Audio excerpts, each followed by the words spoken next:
Good evening, everyone. It's wonderful to be here. In fact, it's wonderful to be anywhere. I was supposed to be in Glasgow last week, but that wasn't meant to be. I thought I'd keep up the tradition this year of the wackiest lecture title, Hijackers, Parasites and Comatose Violinists. I gather it was already the cause of a certain amount of discussion on the way to conference, which is good. The conversation has already started. Some of the references in that title might be familiar to a few of you, but hopefully by the end of this talk, they will all be familiar to all of you. Basically, before I start, can I have a glass of water? Okay, someone? Thank you. Basically, we're all here because we care a great deal about the right to life and protecting the right to life.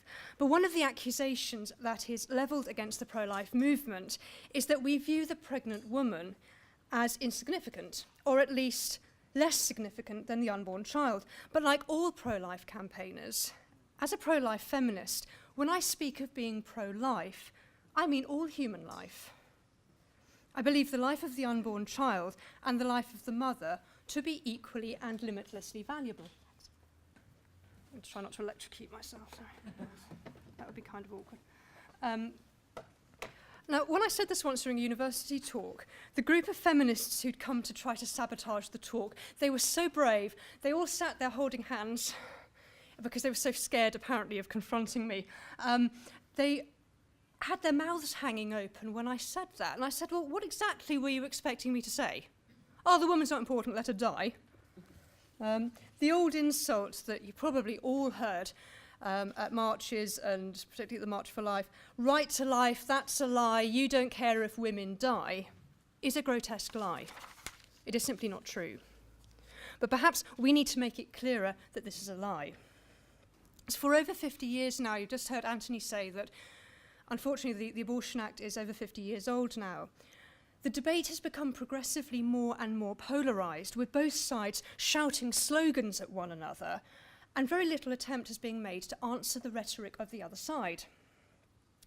But it's not just the polarisation effect. I think we're getting that polarisation effect in politics in general, if you look at the US elections and even things going on in this country. I don't think that's the only thing that's brought us to this place. The fact is, the pro-life movement has been very successful. You may not think so, but the pro-life movement has been extremely successful in highlighting the humanity of the unborn child. We have science and technology on our side. The more we learn about prenatal gestation and development, the more up-to-date the in utero technology becomes, the more we learn about the humanity of the baby, the more we can confidently speak about a baby. We know that biogenesis is complete very early in gestation, before most abortions are carried out. We know that the heart starts beating at around 21 days.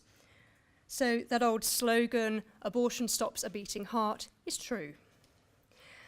And the easy availability of ultrasound pictures means that quite often a baby's first photo is the ultrasound scan. I don't know if you've noticed how many people announce that they're having a baby by putting up the 9-week ultrasound scan on social media. And let me tell you, this annoys the pro-abortion side no end. I mean, it really, really annoys the little cotton socks off the pro-abortion side because they can't even hide it. I have never seen, seriously, I'm going to do a lot of research, I did a lot of reading in this area. I have never seen so many verbal and intellectual gymnastics employed to try to discredit a piece of technology than the reams and reams of pro-abortion literature that are being dedicated to explaining why ultrasound is no big deal. It's misleading and it's not important. In fact, it's really not important, and we're not going to stop talking about why it's not important. One abortion apologist I was reviewing last year, Carol Sanger, she will make a cameo appearance in this talk, made the interesting admission that getting a woman to look at the ultrasound before an abortion was cruel because a woman is, I quote, in effect, asked by law to witness her child soon before its death and to acknowledge the reality of its impending death. Yes. That is exactly what viewing an ultrasound immediately before an abortion involves, because abortion involves killing. If it's so distressing to confront the harsh reality here, one can only ask the question, should we be killing little babies at all? Secondly, if women are to be treated as fully emancipated, empowered grown-ups, it's hardly unreasonable to ask women to face the reality of what they're doing. Short of turning the planet into one vast safe space, it's difficult to see how, or even more pertinently why, women should be protected from the reality of their own choices in the name of empowerment. It's incredibly patronising. But more disturbingly, Sanger compares a little bit later in her book, looking at ultrasound pictures to the many pictures in Cambodia of innocent people, including many children, photographed shortly before they were murdered by the Khmer Rouge. If you don't know what happened in Cambodia, watch The Killing Fields. It was an absolutely devastating genocide. What she says is it's so devastating to see those innocent lives frozen in time, knowing that those lives were so soon to be violently ended. I thought, well, yes, do you want to take that analogy to its natural conclusion? But the availability of very clear ultrasound pictures is changing the debate. It's bringing the unborn child into the community in a way that was never possible before. And that is to be celebrated. It's good news. Anything that unsettles the abortion industry is to be celebrated. I mean, I used to think as a student, and I think a lot of us have had that thought, it was such a pity that the unborn baby could not speak for itself. It was such a pity it could not mount its own defence. And yet, in a way, ultrasound does allow a baby to mount its own defence simply by drawing attention to its existence. So we know so much more about the unborn child, and yet we have so much more still to learn. So the inconvenient scientific reality of the beginning of life and the pro-life movement's kind of annoying tendency to draw attention to this causes abortion advocates to get their knickers very seriously in a twist on this subject at regular intervals. In her recent book, The Moral Case for Abortion, Anne Furedi moaned about pro-lifers drawing attention to the humanity of the unborn baby, saying, could there be a more empty and degraded sense of humanity than to reduce it to its biological components, when life is so much more than that? Well, it is. It is more than that. That is true. But not getting killed helps a lot in the fulfillment of my humanity. Not having someone deliberately stop my beating heart is kind of critical to my enjoyment of my existence. And in the end, let's face it, the only real reason, the strong reason to oppose abortion is because it ends a human life. I don't know about you, but I hear the most weird and wonderful reasons why I apparently oppose abortion. Apparently I belong to a small but loud minority of those who are fundamentally against reproductive choice for reasons based on faith and doctrine. Okay, it's quite simple. Abortion ends a human life. That is the reason people dedicate years of their lives to campaigning against abortion. That's why people pray outside abortion facilities, and it's the reason people sacrifice their careers and endure financial hardship and public ridicule. That is the reason pro-life people find abortion so abhorrent that they feel compelled to fight it at every turn. I hope that clears it up, just in case there are any spies in the audience who still don't know. If abortion were merely a medical procedure like any other, none of us would be here today. I'd be enjoying a relaxing Friday evening with my family. But I think because the humanity of the unborn child has become so public now, and it's becoming harder and harder to censor, that's one of the great things about social media. It's quite a leveller in terms of the playing field. The argument is shifting to focus much more on the issue of bodily integrity. It is also partly because of socio-political change. We are just that much more aware of the right and the need to protect our own bodily parameters. If you look at, say, the Me Too campaign and the exposure of sexual harassment in the workplace, it's, in many ways, it is a very good thing, it's a very positive thing. And I don't think anyone denies, I hope, that the right to bodily integrity is important. It influences many, many of the aspects of our daily lives that we don't even notice. The right to bodily integrity informs the behaviour of the police, the penal system, the medical profession, the teaching profession. The police are not permitted to use torture to gain a confession. A doctor cannot treat a competent patient without his consent, his written consent or his verbal consent. A teacher can't give a pupil a beating. You know, the right to bodily integrity is protected right across the board through all sorts of aspects of society.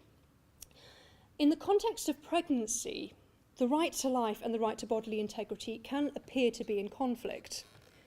The question has to be asked, at what point, if ever, is a pregnant woman under an obligation to care for her unborn child? More and more inventive ideas, as the title of my talk suggests, are being used to argue that the pregnant woman is never under an obligation. That it isn't really about the life of the unborn child at all. It's all about the woman's body and what she does or does not do with it. The life of the unborn child must, by necessity, be the sacrificial offering in the protection of the pregnant woman's bodily integrity.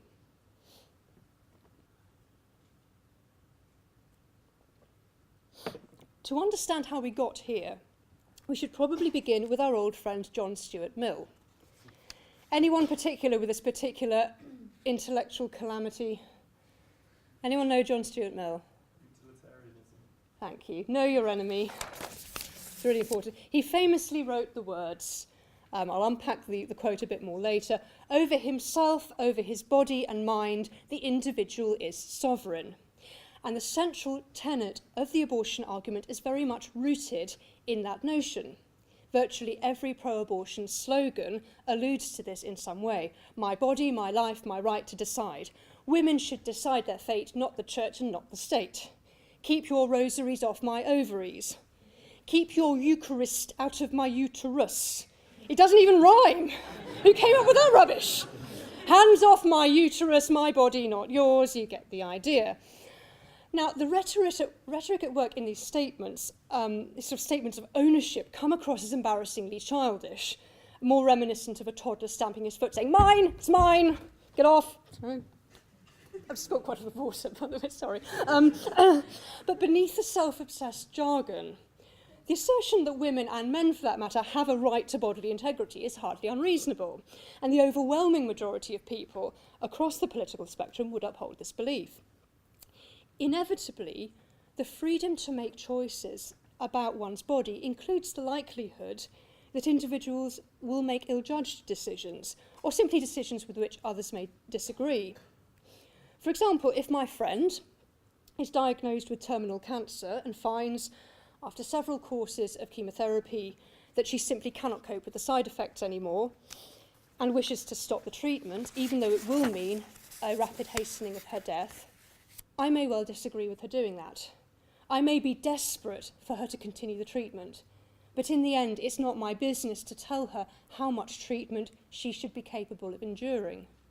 I would have to respect her decision to discontinue treatment, whether or not I thought her decision was right.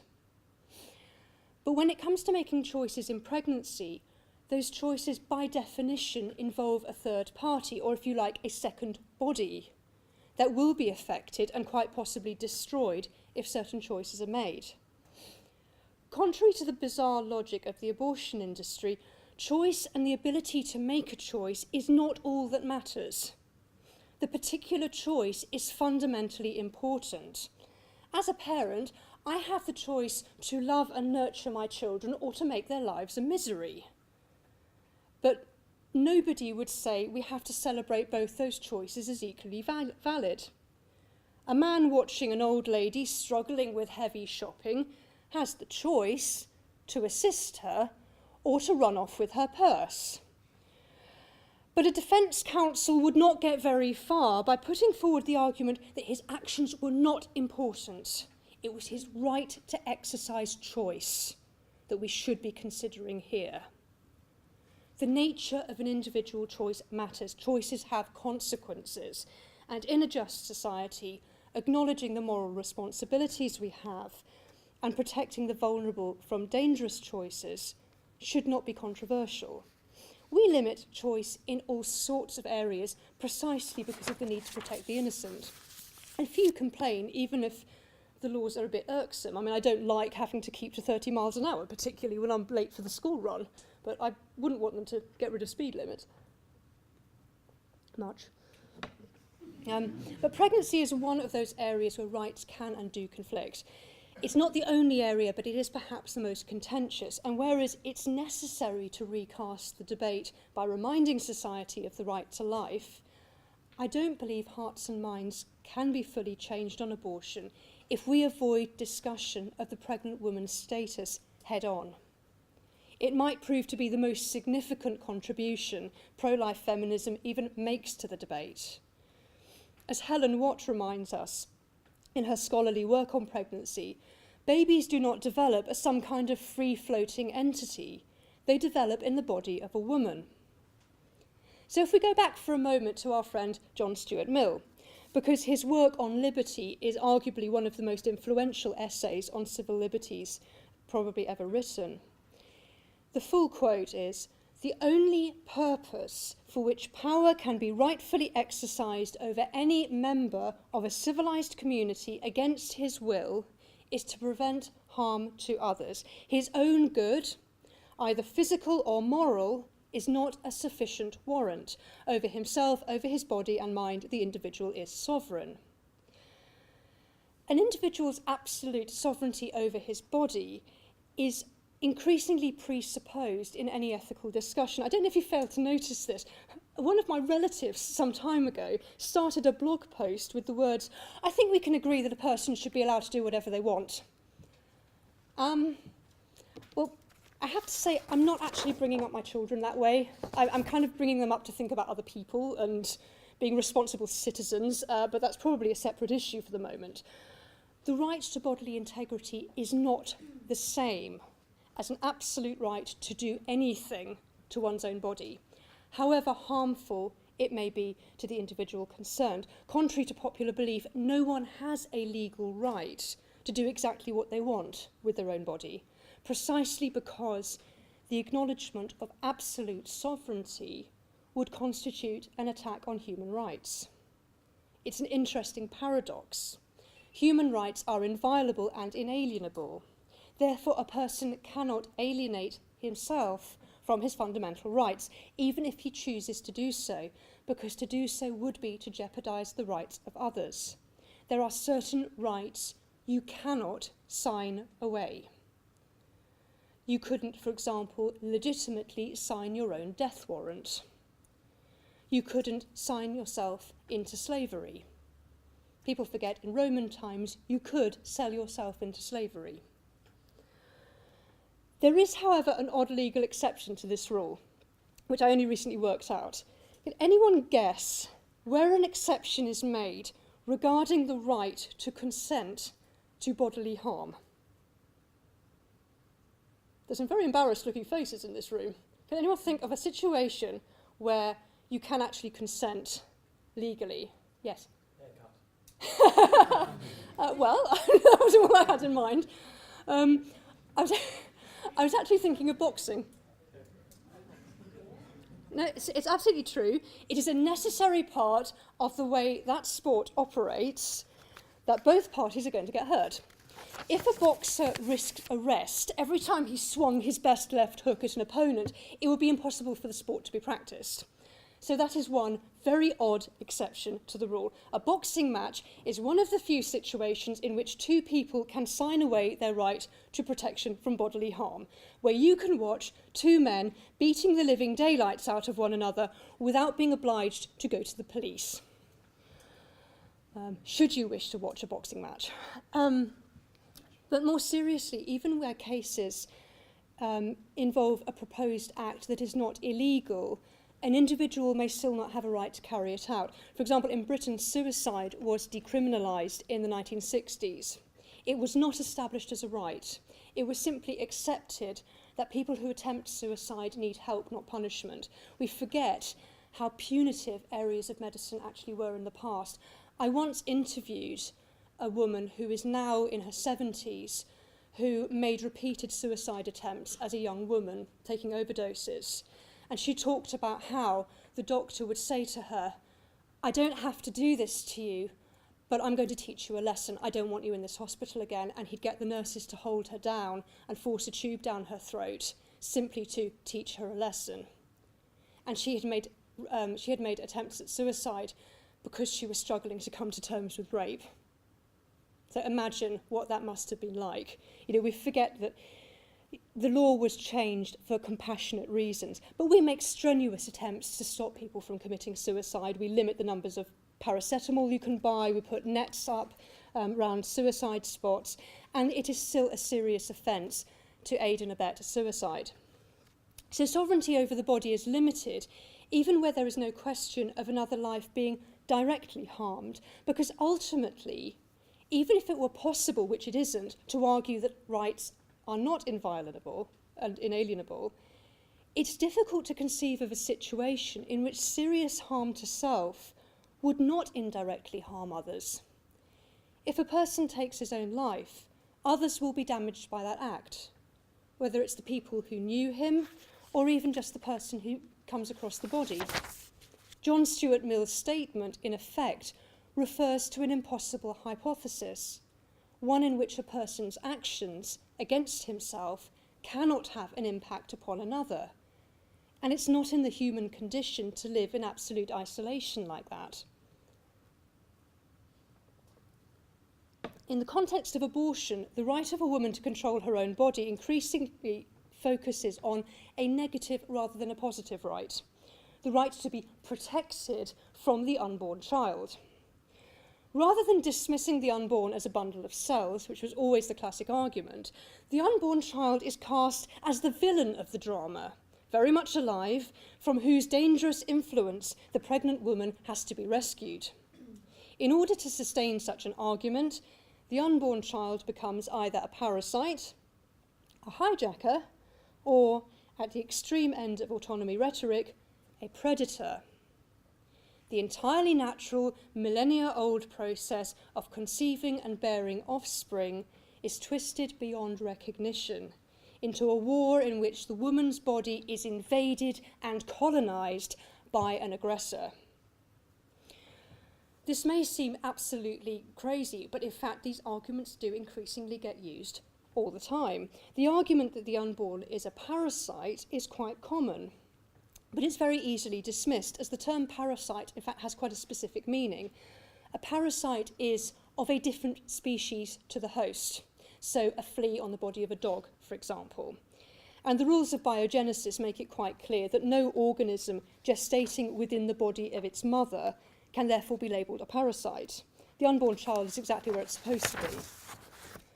The hijacker argument, though more extreme, has considerably more currency than it deserves due to the influence of the violinist on life support analogy, which continues to be used to justify the violent termination of pregnancy.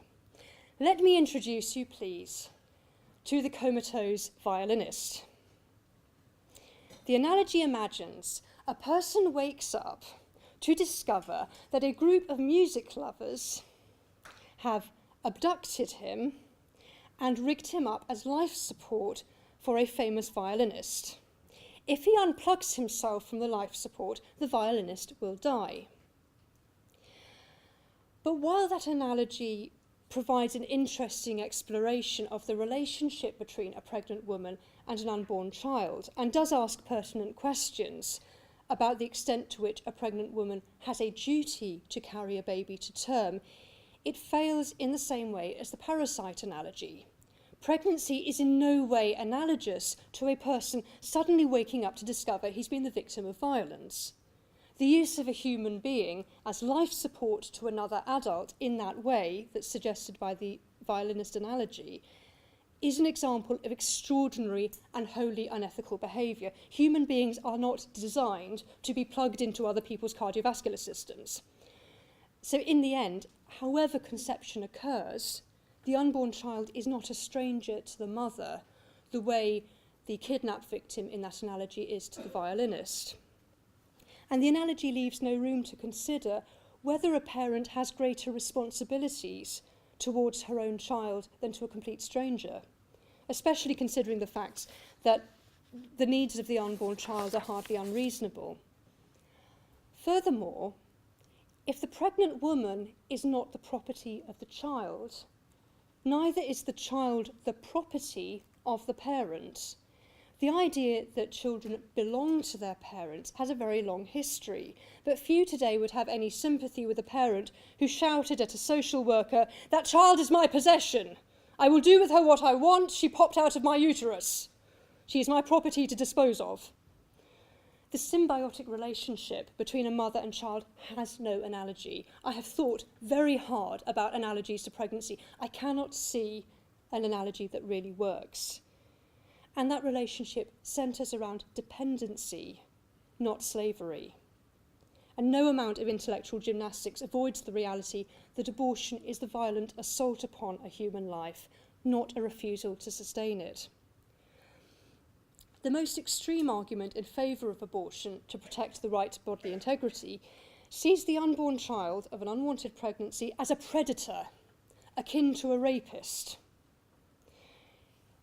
The child invades and violates the female body through its unwelcome presence in the woman's uterus.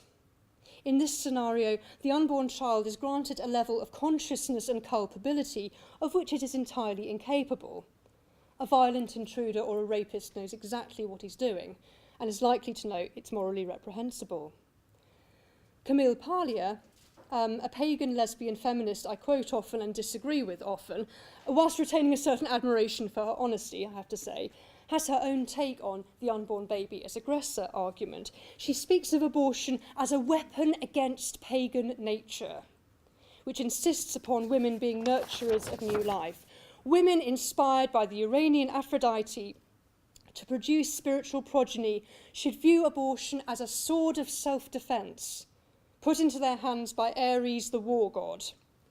Government guaranteeing freedom of religion has no right to interfere in our quarrel with our creator, in this case pagan nature. Under the carnal constitution that precedes social citizenship, women have the right to bear arms. The battlefield is internal and it belongs to us. If that response appears a bit loopy to you, it's not actually unusual as a justification of abortion. Merle Hoffman, president and CEO of a New York abortion facility, justifies her work and her own abortion in precisely those terms. She writes, "Does the fetus not impede a woman's tendency to maintain her own existence? Is it not an unjust aggressor threatening the survival of the mother? Is not a woman's choice of abortion an act of self-defence? I wasn't immune to the physicality of abortion, the blood, tissue, and observable body parts. My political and moral judgments on the nature of abortion evolved throughout the years, but I quickly came to realise that those who deliver abortion services have not only the power to give women control over their bodies and lives, but also the power and the responsibility of taking life in order to do that." I've been accused of lying in the past for suggesting that people who perform abortions know exactly what they're doing.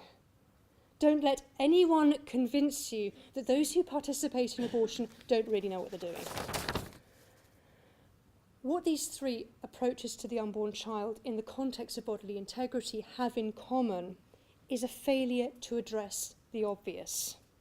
That unlike a parasite, or a hijacker, or a predator, or a comatose violinist, the unborn child belongs in the woman's uterus and arguably has a right to be there. The uterus is designed for the specific purpose of gestating and protecting the unborn child.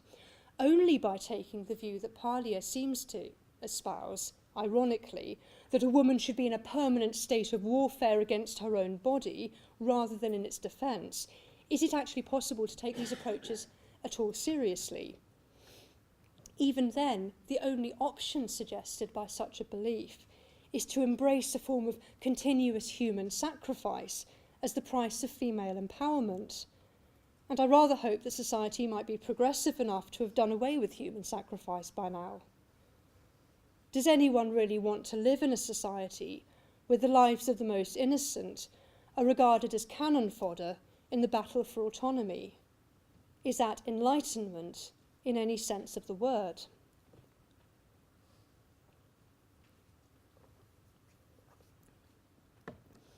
Acknowledging and protecting the right to life of the unborn child does not ignore the right to bodily integrity, but there will always be situations, I think, as is becoming clear, when the rights of one person may appear to be in conflict with the rights of another, and in those limited circumstances, the more significant right, in the case of abortion, the right to life, must be paramount.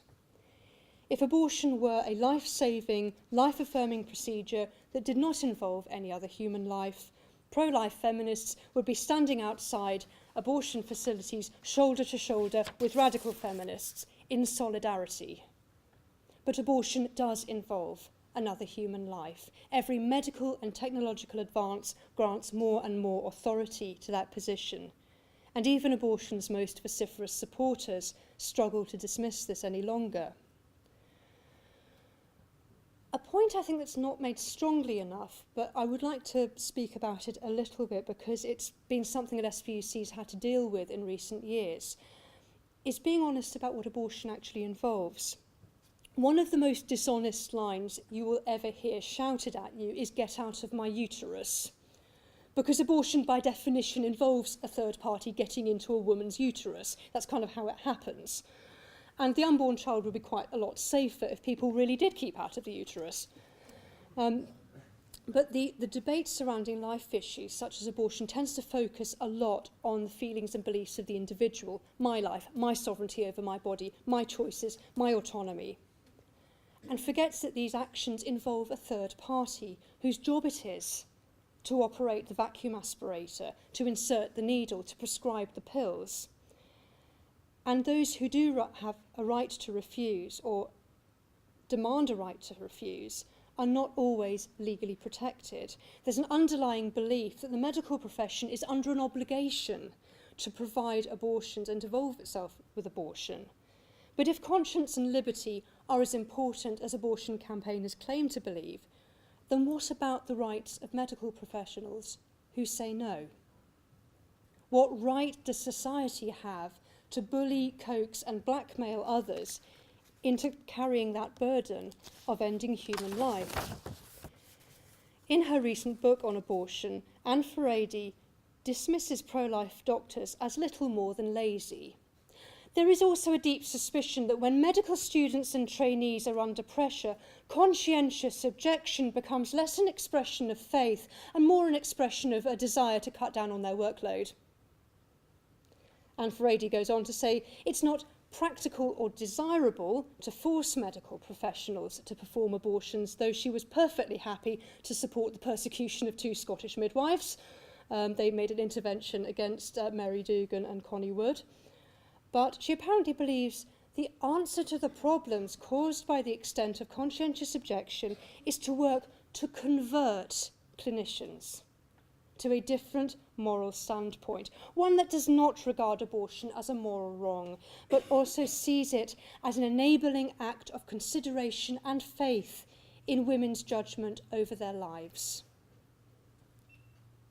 Pregnant women can be trusted to make their own decisions based on their personal values, but pro-life doctors have to be converted to uphold the correct views and the correct values. But even if there is a steady stream of doctors who are prepared to put themselves forward, the question still needs to be asked. Should anyone, particularly a person who has been trained to preserve life, be placed in such a position? Killing involves crossing a moral boundary human beings are simply not meant to cross. According to Captain Robert Cardona, who I suspect is Maltese with that name, so he's obviously right, is a psychiatrist who specialises in combat stress, and he states, killing unleashes emotions few people are prepared to deal with. Post-traumatic stress disorder is a very major effect of serving in a theatre of war. It could hardly be deemed unreasonable, therefore, if members of the medical profession who are positively not trained to end life struggle with the emotional and psychological effects of performing abortions. Studies going back 40 years have drawn attention to this. According to one early study of abortionists, obsessional thinking about abortion, depression, fatigue, anger, lowered self-esteem, identity conflicts were prominent. The system complex was considered a transient reactive disorder similar to combat fatigue. Unlike activists who can hide behind their own rhetoric and speak of tissue and cells and reproductive choices and interruptions in procedures and autonomy, those who perform the abortions have to face the reality of it every day. I don't know how many of you heard Dr. Anthony Levatino last year getting out the forceps and being quite graphic about what abortion involves, but he made the point, I want the general public to know what the doctors know, that this is a person, this is a baby, this isn't some kind of blob of tissue. Former abortionists like the late Bernard Nathanson have spoken candidly about the impact performing abortions had on their personal lives. And if you go online, there are hundreds, if not thousands, of testimonies in the public domain from doctors and nurses who have been involved with abortion, who resigned because they just couldn't deal with the horror anymore. But the effects of involvement in abortion can touch even those who are not direct participants.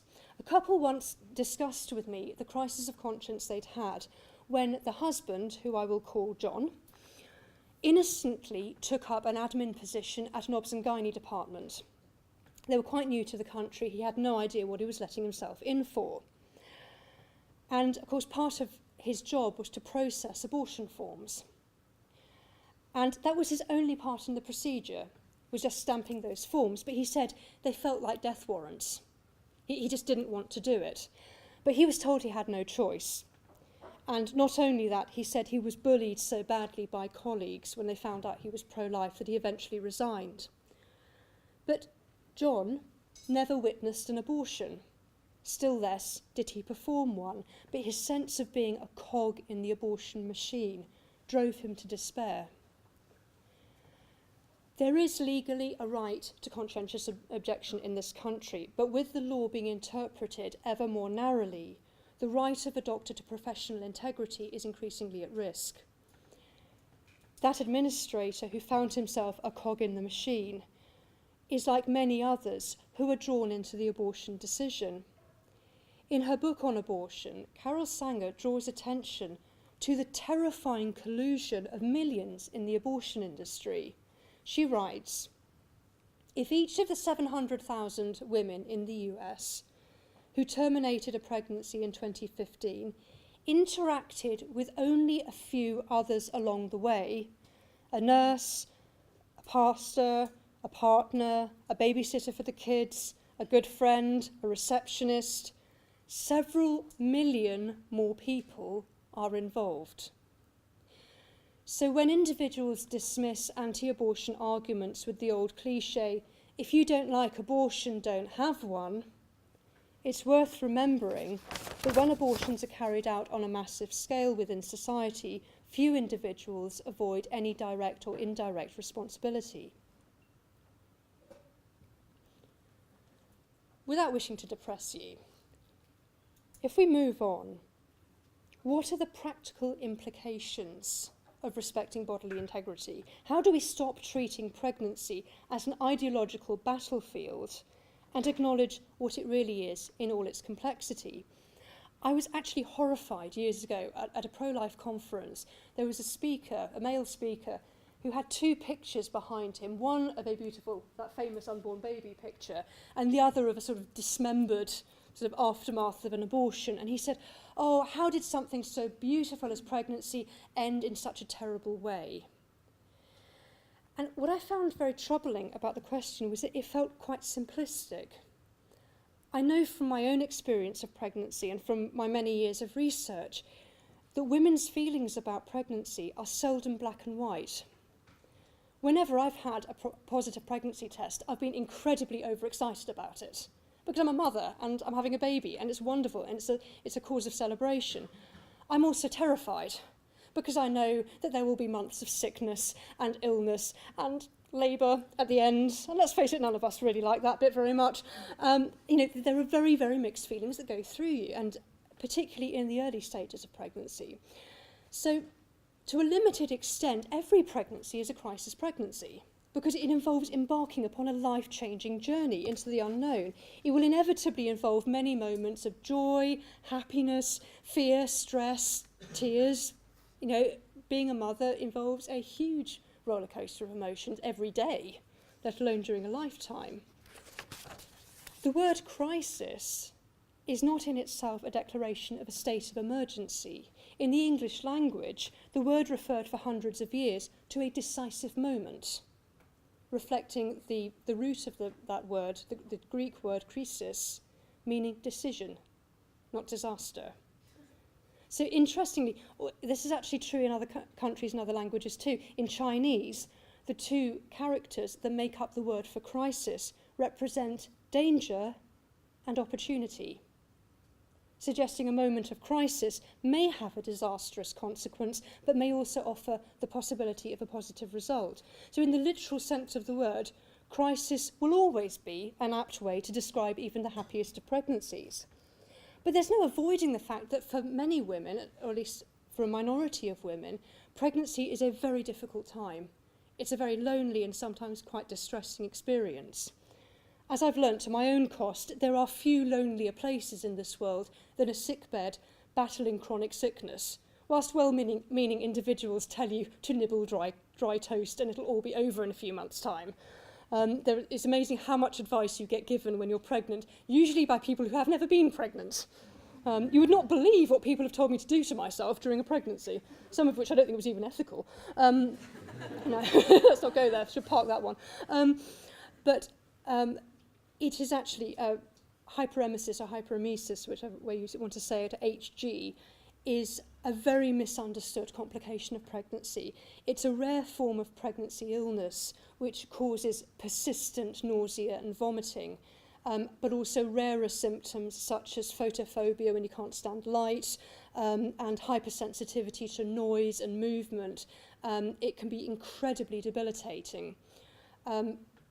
If you consider what it's like having the worst hangover of your life, I'm sure none of you have ever had a hangover, but if the worst hangover of your life and an inner ear infection and a migraine, all at the same time for about 3 months, just think about that one.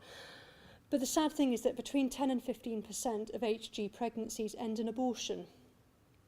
And that's not including all the miscarriages that also occur. But the overwhelming majority of those abortions are unwanted. The woman just gets to a point where she's desperate. And of course that causes huge levels of grief, guilt and anger from women who feel that they were driven to it as a result of being given no support. And when a woman is physically incapacitated, it has a knock-on effect on everything, on her mental health, on her emotional well-being, on her relationships. It can put a huge strain on a marriage when you have a woman ill for months at a time. So we have to acknowledge the obvious point that pregnancy is a life-changing experience. It can also be a very challenging experience, however it progresses and however it ends. It is also the case in pregnancy that 30%, according to the NHS, of intimate partner violence begins during pregnancy, whilst pre-existing abuse tends to worsen when a woman is pregnant. Violence increases the risk of miscarriage, premature delivery and stillbirth, with domestic violence accounting for some 12% of maternal deaths in Britain 10 years ago. A significant minority of women experience intimate partner violence during their lives, whether or not they also experience pregnancy. But pregnancy renders a woman vulnerable physically, emotionally and mentally, making abuse much harder to escape.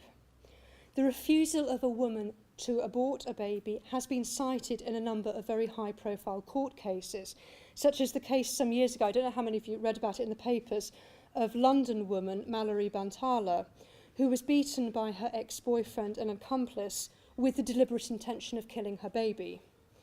And this mirrors a similar crime that occurred in New York, in which a man was convicted of attacking his ex-girlfriend, Mia Jones, inflicting life-threatening injuries and killing her baby.